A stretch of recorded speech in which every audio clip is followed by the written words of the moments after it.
Ég bara fylgist með... Já, prófaði að slökkva svo bara halda á takkanum. Það á að vera nóg að smella á rauða til þess að slökkva á fundinu. Sjáum hvað gerist.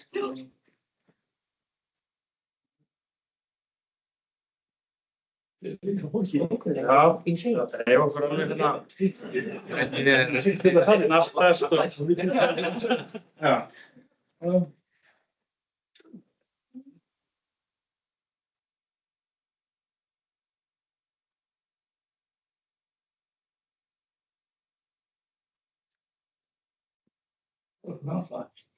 Já, þú sér það. Það góð mæting. Menn eru stemma á fótum. Það enginn kominn. Bíðum svo 5 minútur yfir. Svo byrjum við þá.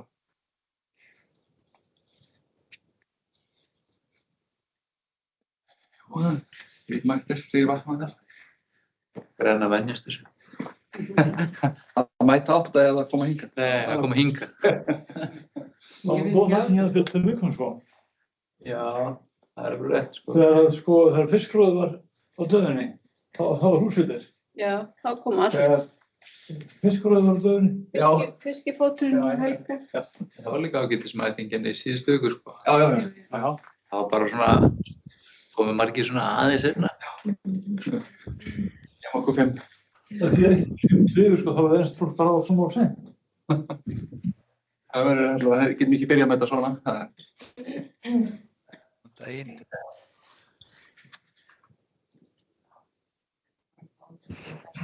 Já.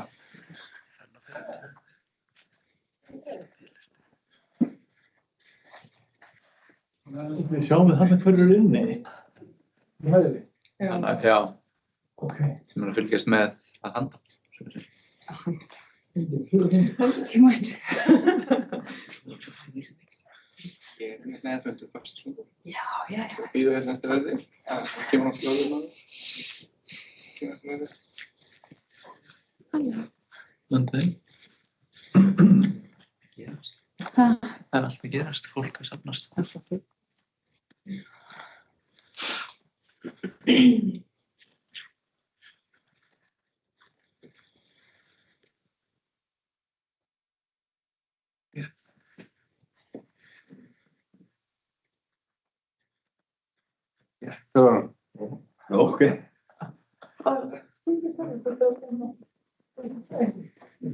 Svíðræðingum.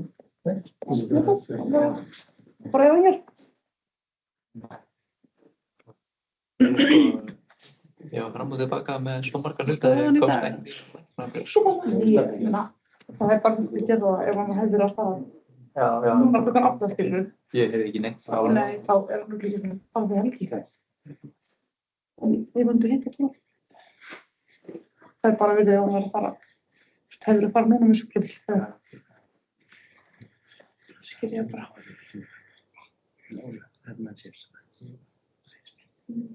Spyrir klíkjar. Ég sé ekki það. Og þú kynna á ykkar stimming að fólk á hæðinni. Það sagði þið. Það er flott. Það bara að byrja við Ég þurfum bara að byrja við að byrja hérna á 8. Það er dæmum tíma. Það er eftir dæmt til sjúkraflug. Corina. Og það var á þýsku eða ensku. Eða English. Velkomin.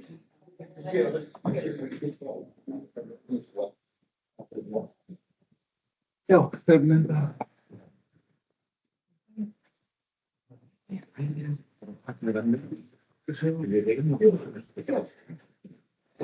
Gjör svo.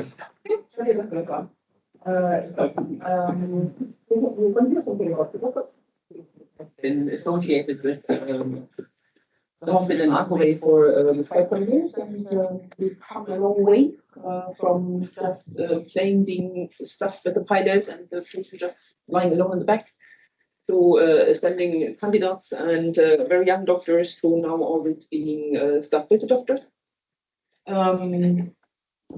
Quick note on who I am. I've been working with Sjúkraflug and in fact since 2018. I'm originally from Germany. I'm a specialist in anesthesiology, ICU, and hospital emergency medicine. I don't always look as pissed in this as in this picture. This is a few days ago in the West Shores. It's a lovely day to fly. As some might have heard, we switched companies last year. That's a ministry decision who gets a gig on Sjúkraflug. So after a long time in Norman Air was new in the game from 1st of January. Those are both of our planes. That's also the entirety of our planes. That's something to keep in mind. We don't have an endless amount of planes as looks. Both of them are now getting stocked the same, like with 2 stretchers. They will be having 2 monitors. Not always case right now. I'm just going to show you how it looks inside. So it tends to get pretty cramped. So we have 2 stretchers. Victor is sitting on the second one here. We have basically 3 seats available. That tends to become a problem if we are EMT, doctor, patient, maybe a family member, second patient. Then we are completely full. So we are trying not to transport people together if one of them needs a lot of care. If it is just a transport back home, we are able to do that.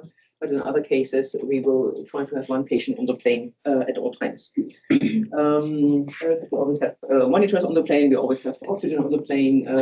We have ventilator. We have a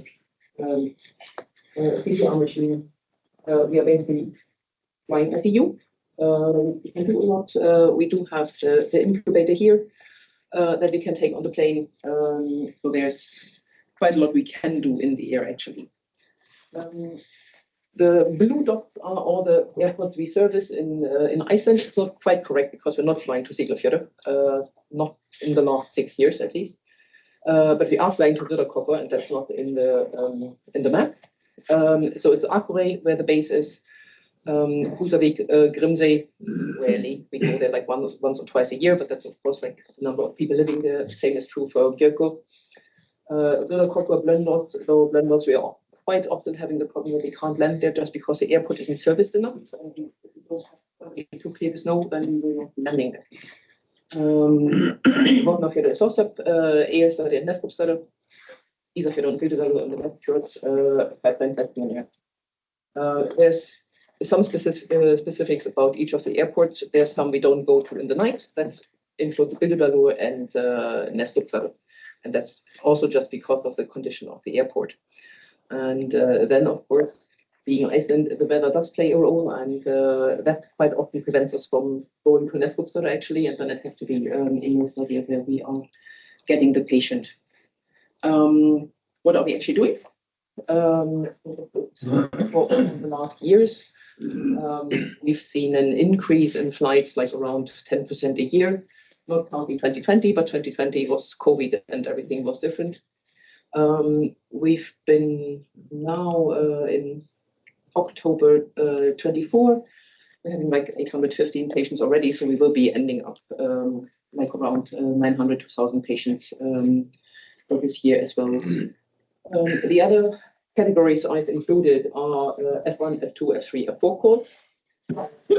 You can see a lot of the bulk of what we're doing is patient transporting. That's a lot of patient getting treatment in Landspítali going away home, but also the stable patient that just needs to go through specialized care that is not transported with any urgency. Sorry, what do the F number stand for? Come to that in a second. But it is busy. If you see that, so we're averaging like 3 flights a day. It's not like that. It always comes in waves. You can have like 10 a day, and then you can have a week of 3. But yes, the F categories, the flight categories. This is only and solely the patient condition that is defining this category. So F1 is immediately life-threatening. That flight is always going to be with the doctor. Take it as soon as possible, just as soon as we get to the airport and the pilots can get the flight conditions in. F2, potentially life-threatening. That's always a bit misleading because, in all honesty, life is potentially life-threatening. But that is, okay, needs urgent medical care within the next 1 or 2 hours. But we still try to get to take off as soon as possible. That is usually with a doctor unless otherwise specified. F3 should be done within 6 hours. Can be with a doctor, but that has to be requested. F4 is an arranged flight. There's actually no medical urgency. Doctor also on request. So you can have a doctor on every flight category. Netherlands is always saying different. They still do. I've tried talking to them. They're always saying, oh, but if you want a doctor, it has to be F1. That's just not true. You can always have a doctor with you if you want that. I can show you the difference. So on the right, this is F1. Broken forearm, probably not, but I had this discussion last week. Yeah, it was called F2. And then I am going to ask nasty questions like, what is life-threatening about it? Like, does it have neurology? Is it an open fracture? Is circulation impaired? What is it actually? And the answer I'm getting is, but Landspitali said to send him as soon as possible. We are not running an organizational program for Landspitali. We are running an emergency business, and we are going to categorize flights like that. So that's a question I'm always asking if you're calling for F1, F2 flights. Why are we harping on about that so much? Because it tends to get busy. So this is what our flight plan looks like. On the right, this was last Sunday. And then we will prioritize what is actually life-threatening or not, and then everything else has to wait, because as I said, we have 2 planes. We have 1 on call. We should be officially having 3 days of the week a second plane. We will always try to call it a second plane if we need to. That's usually possible, but I say usually, if one is a maintenance, we will just not be able to get a second plane going. And then it really matters, like, okay, how urgent is this case? Can we get there in time? Do we actually need to refer some of the transport maybe to the Coast Guard as well? So that is one of the reasons why we are always asking about, is it really urgent? Is it semi-urgent? Is it actually something that can be planned? That's why I'm also talking about how is it actually supposed to work. You get a patient that is in need for medical transport, and you decide this needs to be done immediately. Then you call 112 and tell them you need to call out an F1, F2 flight. They will ask you about the patient weight. I'm just going to skip ahead and tell you why. The problem with weight is actually this slide. The stretchers in itself, they can take a lot more, but this slide can't. And it is only certified for a certain amount of kilogram. And this being aviation, if you don't go by the rules, they will just put you out of business. So if the patient can walk on board, he's allowed to weigh more. Otherwise, we will refer the transport to the Coast Guard. But this is why this is in there as well, the patient weight. Please put the clinical condition in the message. Don't tell me to take a monitor. Don't tell me to have oxygen. We always have that. There's no patient retransporting that is not getting monitored at least once, even if they are stable patients going home. We always have oxygen with us. We always have the monitor with us, but I need the clinical condition. And it's, so this is, I don't know what it says. This was F3, F4 something. This was nothing urgent, but this is, then I will always call and ask, okay, why does this patient need a monitor? And it turned out, okay, patient is going from an orthopedic ward to a cardiac ward because there was something going on, and it was arrhythmias and bradycardias down to 30 and tachycardias. That is something I need to know. Monitor, I can always have. But that is what we want to know for the patient. Also, with patients going back home, we're mostly getting patient condition stable. I don't care about that. I would very much hope so if the patient is going back home that he's stable. But why was he in the hospital in the first place? That is the information that's supposed to be in there. Then we always ask for a phone number. And that can get kind of frustrating if it's not the right number. Or if we are calling this number and then, I've never heard of the patient.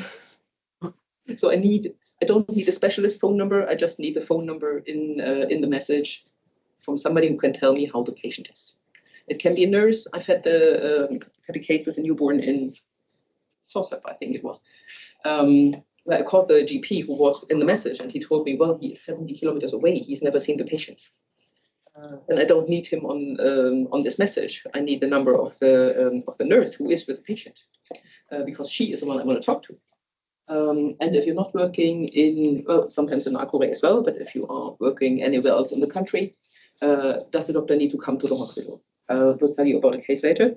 But like in Neskopstad, in Isafjord, or to the Heiselgesla as well, then if the patient needs immediate and urgent stabilization before we can transport him, then we would prefer to come to the healthcare center or to the hospital, do the stabilization there, and then take the patient. Yeah, but that is something we can also talk about as follows. This one I also already showed you. About the patient into the plane. So if you're calling out F1, F2, expect a call from your friendly flight doctor. We might not bring ice cream. But so yeah, in F1, F2 cases, even if you don't request a doctor, you will get a phone call. And in F3, F4, if the message is wonky or if the EMTs ask us, we will also call. That's just to know what's actually going on and is there something that is weird. I can tell you a few nights ago, I had an F2 call from Westman Air. They did not ask for a doctor, but in the phone call, it kind of transpired the patient respiratory rate was down to 2. I think that it became a doctor on the plane, actually. So yes, of course I went. Oh, sorry. Then get your patient transport ready. If he doesn't have already, yes, an IV line. We do have limited access on the plane to the patient. It is making our life a lot easier if he does have an IV. If you're not able to get an IV, if something is really off, you can also tell us. We will talk about it. We might go with the IO. That's also, of course, possible, but we will insist that the patient does have line. Papers. Yes, we are stationed at the hospital, so if we're getting the call while working here, we can look up the patient in Saga if we have the time to do that. If it is an immediate transport, we will just pack our bags and go. But we don't have access to Saga on the plane. That's why we would like a life flight. And like what's been done, what medication, when, doesn't have to be pretty, just needs to be short and some information about the patient. The begging for Sjúkraflug is in Saga. We can work without it, but that's something the pilots really like. If we do have that in paper as well, makes billing a lot easier for them. Is there going to be a family member? For children, we might accept both parents to come along. If it gets too cramped in the plane, then we will say sometimes no to a family member being on board. But usually we will make it possible. If the patient is going from here, we will pick him up here, of course, from the ear or from the board. But if you are working in Neskopstad and the patient is going to be picked up from us in AS-study, that's an hour transport. And if you say, okay, there needs to be a doctor on the plane, I think it's safe to say that for the hour, he also needs to be with a doctor. So then you can either go yourself to the airport with the doctor, with the patient, or you need to find somebody to do that for you. But if you feel like, okay, patient needs the doctor with him during the transport, then this is also a transport he needs to be accompanied by someone. I've put this point in here because we have the question, and we had a lot of foreign patients during the summer, and we had a demi patient, and we had a patient with an total heart block. They were actually waiting for payment to go through. I don't think that's fair because, as I was saying, we're running an emergency business. I guess I know it's important to get the payment right, but we are not going to wait for some credit card problem with the patient until this is done. We're just going to break the patient. It usually works quite well if you get the patient credentials, take a picture of his credit card, his passport, and then that can be figured out later. inform the receiving ear. I put this last because in my priority, that is not the first you need to do. The first thing you need to do is get the patient transport ready. And we will always, I mean, from Akureyri to Reykjavik, we are flying 40 minutes. That will be enough time to call the ear and tell them, okay, this patient is coming now. That's why it's not in the first priority of doing. And I promised that 2 years ago, young sailor who was bringing in fish, and one of the nets broke, and he got the hook of it into his face. Of course, he was at sea, so the Coast Guard went and got him. And so this was around 6 in the morning. And when we met the Coast Guard in Eyjafjallajökull, they had agreed to meet. This is how he looked then. He was awake, completely neurological, unimpressed by everything. But of course, I mean, this is an insecure airway to be for an hour on the plane. And since we were at the airport, we set up intubating in the Eyjafjallajökull airport on a baggage trolley. That was not the nicest way to do it. I'm showing you this because I know the patient that he agreed to have his pictures used for stuff like that. So he did not have any other injuries. He was completely hemodynamically stable. But of course, as I said, we are having really cramped facilities in the plane. If we need to do something like that, we will definitely try to do it on the ground. And then it's either the healthcare center, the hospital, might be even the ambulance, but probably not in the airport, not in the aircraft. Then this is how it looks later. Patient being intubated and me being happy on the plane. I saw him the next day. He had basically a lot of sinus fractures, and there's a lot of air coming out of there, and that's why they're swelling. And so later, then he was looking almost completely normal again. But that is also how it can work. So there's the call out that goes to Nelina. They had to activate the Coast Guard and us. We had to rendezvous in Eyjafjallajökull airport, do the immediate stabilization, and then get transported. So it tends to take a while for all of this to be done.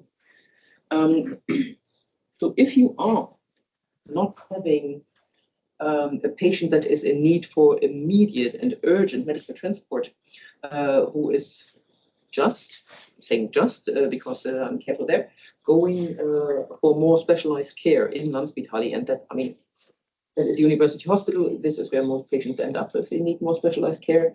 So those are usually S3, F4 transports.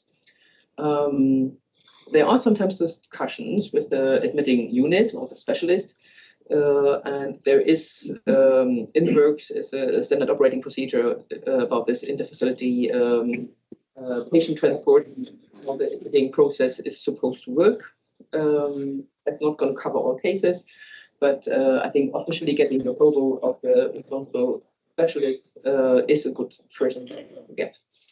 And then it is arranged times. And as I said, if you put in the message, yes, patient has to be in surgery at 8 o'clock tomorrow, that might not work because we might have something more urgent to do. We will always try to make it possible, but it's a risky business, planning stuff like that. Okay, a patient cannot come to us the evening before because we don't have a bed, and then just sending him just in time for the surgery, that might just not work. Since we are in Iceland, the weather is always playing a role as well. If you are trying to get a patient back home or the patient to Landspítali, then it might not be possible for 3 days. Maybe we had a case last week when we couldn't even take off here because it was so foggy that we just did not get clearance to take off, which is rare. We usually can just not land. But that might happen, and with the winter months coming, yes, we are going to get stormy weather. We are never doing this on purpose. We are sometimes getting oh, could you please land in Neskopstad? So we're never not on purpose not landing there. It would make our life easier if we could always land there. But we are having good pilots. If they say no, we cannot just make it different. And this is always with good reason and not endangering us. On that matter, I need to talk about this a bit more, about endangering the aircraft in itself. Those are some of our lovely pilots. We do have an open cockpit, and as I showed you, it is quite close space in the plane. So psychiatric patients do pose a special risk to us in the flight, especially if they do have a history of violent behavior, of unpredictable behavior. We are going to be working on a guide there who is fit to fly and who we will refuse to fly. Because we are refusing to fly patients that endanger our safety and endanger the aircraft in itself. You can actually close the door to the cockpit so the patient, so the pilots might stay safe. It will just not. It doesn't have a lock. You cannot completely close it. It will also fly open in the air if there's any movement. For the side patient, we will be asking more questions, even if it is only F3, F4. But we are quite liberal on accompanying those patients. Then there's always a question, okay, if we do need to sedate a patient for the transport alone, is that possible to get the patient's consent on doing that? If there is no consent from the patient, do we need to take his rights away to be able to do that? Because we cannot just physically or medically restrain people. Do we need to involve police to go with us to keep everyone safe? Or do we say we are going to drive the patients? Yeah, it's always a discussion, and it's always a decision we are taking case by case. It's just not something we can do very easily. So I know we had a case, it was actually a while back, where we refused to fly the patient. We had a lot of discussions about that. We finally decided to go with the car with police present and turn around in a tunnel because patient was not manageable. And you can do that in a car. You can stop the car and turn around. And of course, we can also land in a plane, but it's a bit more difficult to stop on the side of the road for us. And that is something we need to discuss every time we get a call like that. Then that we are making, there's going to be a lot of questions like about, okay, how has the patient's behavior been in the last 24 hours? Was there a history of violent behavior or unpredictable behavior? How is the patient doing now? Will it be enough to send 2 EMTs? Will the doctor need to be there? Will the police be there? When can we best do this? Definitely not with another patient on board, because I think that's should be excluded. And so this is actually one of the things that we are really always going to discuss. And also if the patient is maybe going for something else. I mean, he might be have a fracture. He might be having a medical problem. But that is a side diagnosis we need to know about, and we need to take into account of what we do. Yes. Now I've been running through this quite quickly, but I am happy to take questions.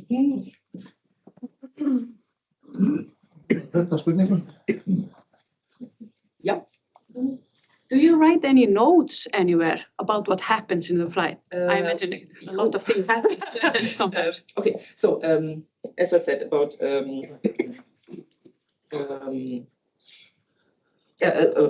quick answer, yes. We do have a protocol for the in-flight stuff that happens. Just with vital signs of every patient that's taken, of why the patient is going, what we did in the flight. If there is stuff happening on the flight, we will, or if the patient is in any vital danger, we will accompany the patient to the receiving unit. Not in all cases. If the patient is completely stable and we didn't do anything on the flight, there's no reason to accompany the patient. Then we will do handover on the airport with the EMTs picking up the patient. It's not in Zaga. No. Yet we are sometimes doing that. If there was things that needs to be known to more people, because of course it's a paper. Yes, it eventually gets scanned and gets into the archives, but it's hard to find. There's still, it's kind of a long-running project, the electronical patient documentation system that is supposed to have been come, I don't know, 2016. It's still in the works, but that will generate a report that goes directly into Saga. That will be very cool. I just can't give you an ETA of when it's actually going to happen. Yeah. But one thing I forgot to put in there, we are kind of always available. If you are not in flight, you can phone us if you have questions about that. If you're just thinking, okay, this patient needs to be sent, but I'm not really sure about that, Nelly will always tell you our phone number. If you ask them, you can also put a request for a doctor's call into the message. If you want us to call back, and if it's you don't think we would otherwise. But yeah, that's totally possible. And Corina, I just want to add in this context that if there is a flight with pregnant women, yeah, then it's mandatory that we are involved. So, because people listen here and maybe hear this, and it's according to the guideline we have wrote in together with the hospital many years back. So it's mandatory that we are involved in planning the flight. Mm-hmm. It's Harper and me had a phone call 2 nights ago about a patient. There was some discussion about that, like where the patient is supposed to go. Just woke up with quite severe tachycardia. And the question is, of course, what's the cause for it? Because it was not arrhythmia, it was just sinus tachycardia. And the ear in Landspitali was, yeah, but why is she coming to us anyway? Then it's good to get you on board, at least to decide that together. Yeah. Because then it's always easier to not have the young doctor in a study in the Heilsugessler having to make that decision alone. There's also a special case, I didn't include that here because it was going to far about neonatal transports as well, where the NICU doctor in Landspitali also needs to get involved about how this transport is going to happen. I have heard stories that it can be very confusing in Landspitali, like where you're supposed to go with the patient. Yes, and it's like they don't understand that they need destination when the patient is on the way out of the door here or anywhere else. And when you are in the skies, then somebody maybe changes their minds and want the STEMI patient to go to the emergency department. Yeah. But is there any work in progress about this? Because when I talk to Landspitali, I say, you need to say exact destination now, you cannot change it. So is there any work with the Landspitali?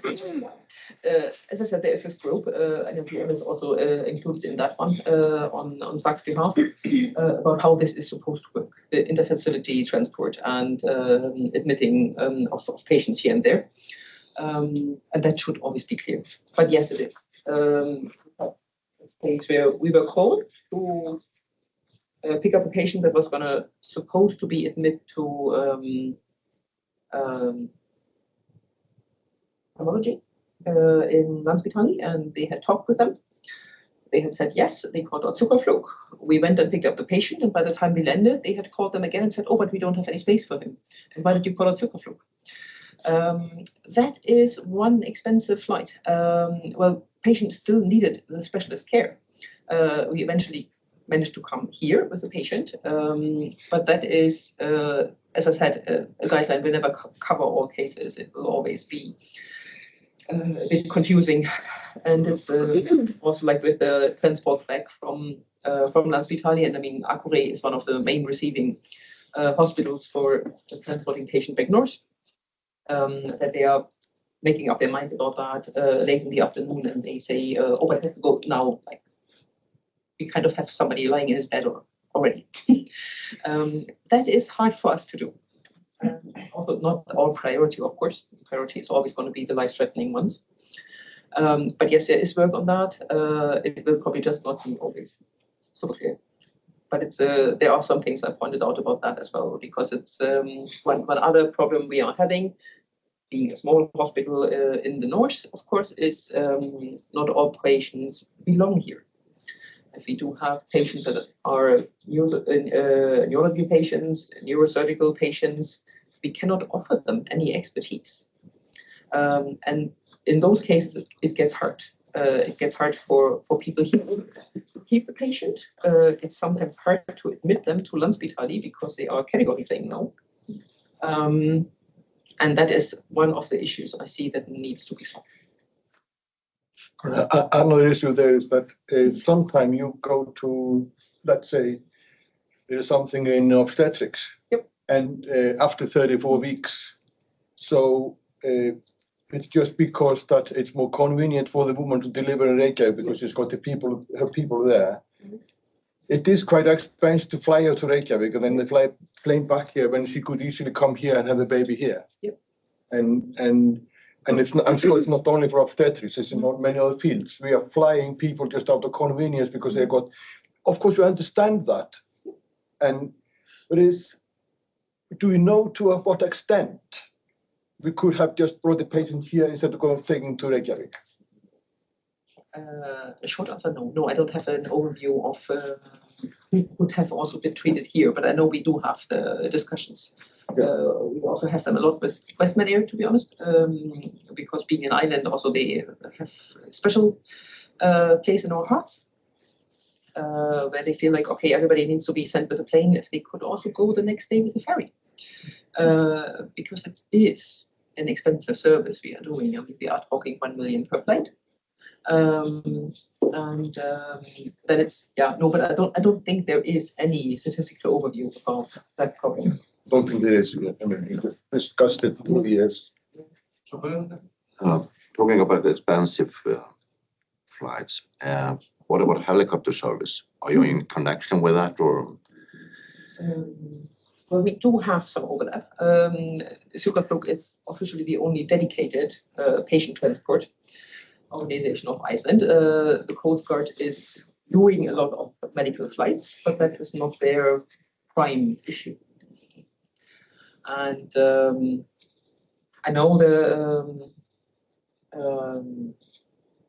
survey Björn did in the last years about helicopters here. Also, I haven't heard any recent developments on that topic. I know it's always been, but then our experience with the helicopters is they take a lot longer. And as I told you, I mean, the case I took with Vida, it was his first flight on Sjúkraflug, and he was so happy sitting in the plane. He was like, "Oh, it's nice. The structure is not moving around in the airplane. Everything is fixed. It's even warm." So the Coast Guard is not actually as well provided for doing what we are doing. And of course, if you decide to go more to HEMS, to helicopter emergency medical service, to reach the same number of people at the same time, you would need more people. Yes, Akureyri would be an obvious choice, definitely. But I don't know what's going on there, to be honest.